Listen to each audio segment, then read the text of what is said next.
Then Solomon woke up and realized it had been a dream. He returned to Jerusalem and went into the tabernacle. And as he stood before the Ark of the Covenant, the Lord, he sacrificed burnt offerings and peace offerings. Then he invited all of his officials to a great banquet. Soon afterwards, 2 young prostitutes came to the king to have an argument settled. "Sir," one of them began, "we live in the same house, just the 2 of us, and recently I had a baby. When it was 3 days old, this woman's baby was born too. But her baby died during the night when she rolled over on it in her sleep and smothered it. Then she got up in the night and took my son from beside me while I was asleep and laid her dead child in my arms and took mine to sleep beside her. And in the morning, when I tried to feed my baby, it was dead. But when it became light outside, I saw that it wasn't my son at all." Then the other woman interrupted. "It certainly was her son, and the living child is mine." "No," the first woman said, "the dead one is yours, and the living one is mine." And so they argued back and forth before the king. Then the king said, "Let's get the facts straight. Both of you claim the living child, and each says that the dead child belongs to the other. All right, bring me a sword." So a sword was brought to the king. Then he said, "Divide the living child in 2 and give half to each of these women." Then the woman, who really was the mother of the child and who loved him very much, cried out, "Oh no, sir, give her the child, don't kill him." But the other woman said, "All right, it will be neither yours nor mine. Divide it between us." Then the king said, "Give the baby to the woman who wants him to live, for she is the mother." Word of the king's decision spread quickly through the entire nation, and all the people were awed as they realized the great wisdom God had given him. Disputes are part of living. The peaceful and fair settlement of disputes has always been a major concern of human society, as we've seen in this quote from the Old Testament of the Bible. More than 2,000 years ago, King Solomon excited the admiration of his people by his wisdom in resolving disputes. The history of law has been, in large degree, the history of human beings working out methods of settling disputes. This was necessary for peace and social order. If there was no method of regulating quarrels between people, individuals would be tempted to take the law into their own hands. The result would have been bloodshed and disruption to the entire community. In Canada, we have inherited a system of law which was many centuries in the making. This body of law, called civil law, to distinguish it from criminal law, is concerned with the settling of conflict between private citizens. Let us look at a fictionalized case involving civil law. This case is loosely based on a real incident which took place in British Columbia. In 1971, when I was 15, I was a student at the Belford Senior Secondary School in Prince Rupert. One day in gym class, when we were doing gymnastics, our teacher, Mr. Cretan, gave us permission to do somersaults by jumping from a box horse onto a springboard. We had never been allowed to do this before. Also, in our previous classes, we had also always jumped onto the springboard or went over the box horse. This time, we jumped from the box horse out onto the end of the springboard. The leap from the box horse 6 feet out onto the end of the springboard was supposed to be more fun and supposed to give us extra push into the air so we could do a flip over and land on a big mat. While we were doing this, one guy jumped from the springboard, jumped onto the springboard from the box horse and overshot the foam mat, hurting his wrist. When he hit the wooden floor, later we found out that his wrist was broken. Mr. Cretan told us to put some extra foam mats out. He then returned to his desk where he was doing some paperwork. When my turn came, I jumped from the box horse and tried to do a single somersault. I don't know exactly what happened, but I remember going over the top of the mats and come crashing down onto the floor. After that, I couldn't move my arms and legs anymore. Then I remember being taken away to the hospital in an ambulance.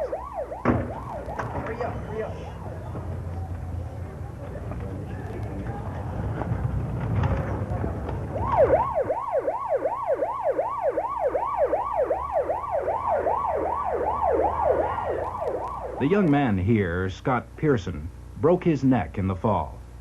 He will remain paralyzed from the neck down for the rest of his life, although he does have very limited use of his hands and arms. He will never be able to walk, write, or shave himself.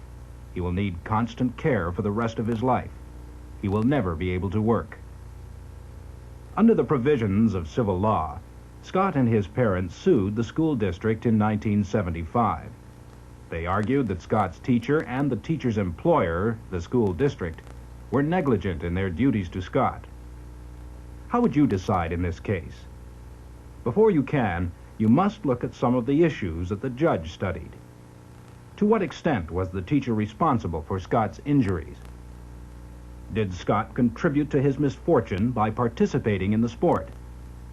Why should the school district be sued if it was Mr. Creighton who was responsible for supervising the class? What amount of money, if any, should Scott receive in compensation for his injuries?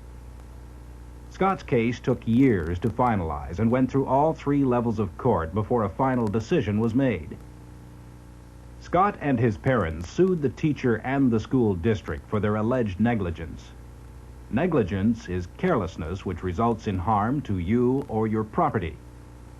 Negligence is just one of many reasons for which a person can sue another person or group in court. Other reasons for which people go to court involve breach of contract or problems with wills. Disputes which you can take to a civil court are called actionable. That is, disputes on which you can take legal action. Negligence falls into a major category of actionable disputes. These are called torts, a word which simply means a wrong in Latin. A tort may be intentional or not. In Scott's case, the school authorities obviously did not intend Scott to come to harm. Another example of unintentional tort involving negligence might be a dog owner who fails to curb his animal, especially if the dog has a history of attacking people. If the dog then hurt somebody, a court might find that the owner had failed to exercise proper care and control, and order the owner to pay compensation to the injured person. Some kinds of torts are deliberate. For example, if someone strikes you or deliberately damages your property, you may be able to sue them. The damage your reputation suffers as a result of someone saying or printing false things about you is also an intentional tort. Whether intentional or not, torts are kinds of behavior for which you may be entitled to sue in court for compensation for the losses or injuries they have caused you. You may have noticed that it was not the police who took action against the school authorities in Scott's case. It was up to Scott and his parents to bring legal action. In this respect, civil law is very different from criminal law. In criminal law, an offender is held to have committed a crime against the whole Canadian people, not just the victim. Behavior which is punishable in criminal law is usually much more serious than behavior which can result in legal action in civil law. And that is why people employed by the government, police officers and prosecutors, participate in bringing charges against people accused of crimes. In civil law, it is the responsibility of the person who has been wronged to take the offender to court. Sometimes, however, wrongdoing can result in both criminal and civil action. Assault, for example, is a crime, and people convicted of it can be punished under the Criminal Code of Canada. But in civil law, it is also a tort. The victim may be able to sue the offender separately for the costs of medical treatment, loss of wages, suffering, etc. In Canada, we have different kinds of courts which handle different kinds of disputes. If you were having a dispute involving a fairly small amount of money or property, say non-payment of a debt of $500, you would probably go to small claim court where you don't need a lawyer. If the dispute involved a large amount of money or real estate or serious injury, you would probably go to a higher level of court. Since the matter is serious and the procedures at the higher level of court more complicated, you would probably hire a lawyer to help you prepare your case and present it in the courtroom. Legal proceedings are usually very expensive and time-consuming. For this reason, You should always try to settle a dispute with the other side before actually going to court. There is a saying among lawyers who know the cost of court actions: a poor settlement is often better than a winning court case. The procedures of civil law, in fact, allow for plenty of opportunities for an out-of-court compromise before the matter goes before a judge. Your lawyer can advise you about the feasibility of taking legal action and about your chances of winning. As one well-known lawyer has said, about half the practice of a decent lawyer consists in telling would-be clients that they are damned fools and should stop. Scott's injuries were clearly serious and permanent. He had a good case. I was underage at the time my parents went to see the lawyer, so they acted on my behalf. We had several long discussions with the lawyers, and I know my parents were worried about being able to pay them. The lawyers thought that we'd be able to receive some money, either during or before the trial. When Scott and his parents decided to proceed with legal action, they and the school district became litigants, a word which comes from the Latin word to argue. Litigation is just a fancy word meaning a dispute in a court of law. As the side which brought the complaint or grievance, Scott and his parents were called plaintiffs. The school district was called the defendant, that is, the side which would have to defend itself against the claims of the plaintiffs. Scott's lawyers began legal action by filing a document called a writ of summons at the local courthouse. It identified the parties involved and served notice on the school authorities that legal action was being taken against them. Since Scott was a minor at the time this document was made out, he could not sue on his own behalf. Instead, his parents sued for him and were identified on the writ with the legal expression, "next friends." A copy of the writ of summons was delivered by a sheriff to the offices of the school district. It instructed the school district to send a representative to the courthouse within 7 days. It also warned the officials of the school district that if they failed to make an appearance within that time, they might automatically lose the case. This is called a default judgment. What it means is that if you are named as a defendant in a lawsuit, you must indicate to the court that you intend to fight it. Otherwise, a judge may deem your absence to be an admission of your wrongdoing. When the school district decided to fight the lawsuit, the first thing we had to do was to set up, or to make up a statement of claim that described how I got hurt and how much money my parents and the lawyers were going to ask for. The first thing we put down was describing exactly how the accident happened, and that it wouldn't have happened that if Mr. Cretan had been supervising us properly. He was at his desk writing report cards at the time.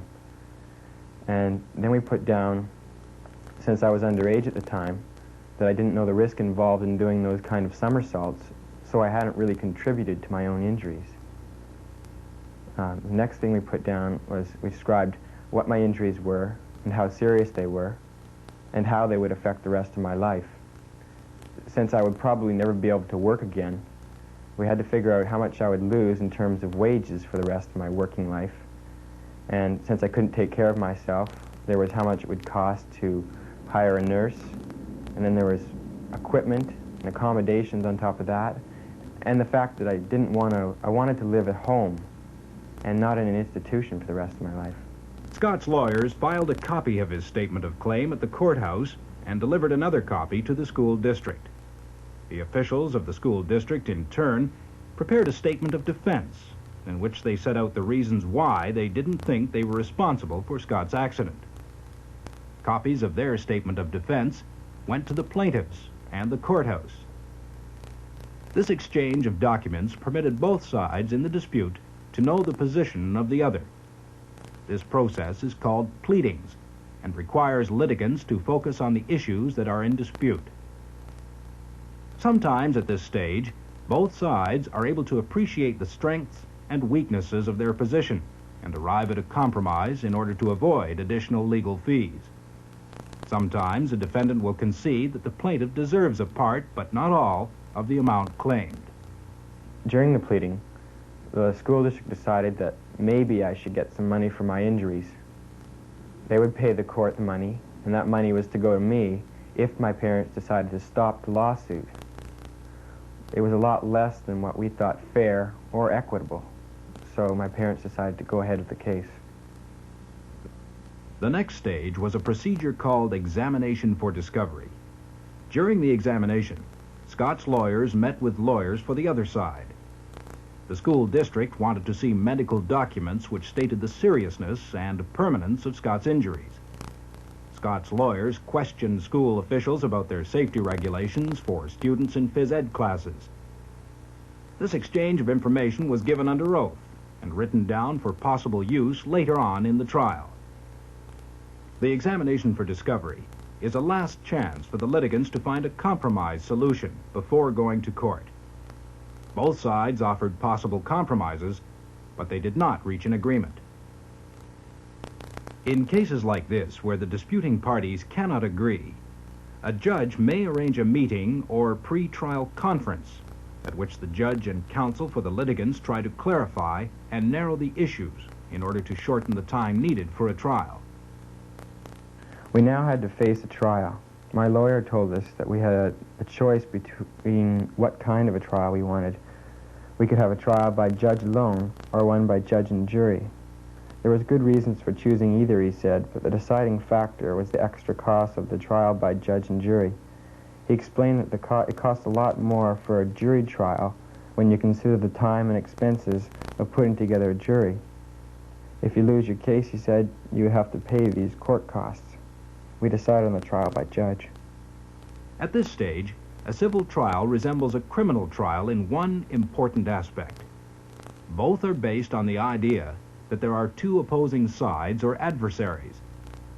Each side is entitled to attempt to establish where the truth lies by calling witnesses and presenting evidence favorable to its position. At the same time, each side is entitled to question and challenge the evidence of the other side. This is called the adversarial system. In Canada, the U.S., and most countries of the Commonwealth, the adversarial system is seen as the best way of bringing truth to light. Other countries, and most European countries, do not use this system. But if criminal trials and civil trials are similar in their use of the adversarial system, there are several important differences. One involves the jury. Where a person has been charged with a serious criminal offense, he or she has the right to choose a jury trial. This is one of the fundamental rights of our system of justice. In civil trials, the right to a trial by jury is far less established, and the use of a jury in civil trials, in fact, is becoming less common. Another major difference between criminal and civil trials is the nature of what must be proven. In a criminal trial, the prosecutor must convince a judge or jury of the accused person's guilt beyond a reasonable doubt. Until he or she does so, the law assumes that the accused person is innocent. In a civil trial, it's not as difficult to prove the wrongdoing of one of the litigants. The plaintiff only has to prove that the defendant probably did the thing which caused the plaintiff's loss or injury. Scott and his lawyers did. During the trial, the judge heard evidence that Mr. Cretin had let the students set up the box horse and the springboard in that dangerous way. They heard witnesses testify that the normal safety procedure was to have someone to assist the students in the moves at all times, but Mr. Cretin was at his desk at the time. They also heard medical evidence that said that my life expectancy would be reduced unless I received enough money to have continuous medical attention at home. They said that if I was put in a less expensive nursing home, my health and spirits would suffer. The judge decided that the authorities at Scott's school were negligent in their duty to reasonably provide for the safety of the students. The judge ordered the school district to pay Scott $1.5 million in compensation or damages for his injuries. The judge also ordered the school district, as the losing side, to pay Scott's legal fees and court costs. But that was not the end of the story. The school district appealed to the Supreme Court of BC's decision to another court, the Appeal Court of BC. The school district felt it had been unjustly treated. The 3 judges on the BC Court of Appeal reduced the size of the damage award from $1.5 million to $650,000, a reduction which more than halved Scott's damages. Now it was Scott's turn to appeal. He appealed the reduced damage award to the Supreme Court of Canada. This time, the appeal went in his favor. The 9 judges of the Supreme Court of Canada increased his damages to $850,000. It had taken Scott 7 years to obtain compensation for the terrible injuries he suffered as a result of the school district's carelessness. The settlement of his dispute required the involvement of a battery of judges, many hours of court time, and thousands of dollars in legal fees. Justice was easier and less complicated in King Solomon's time.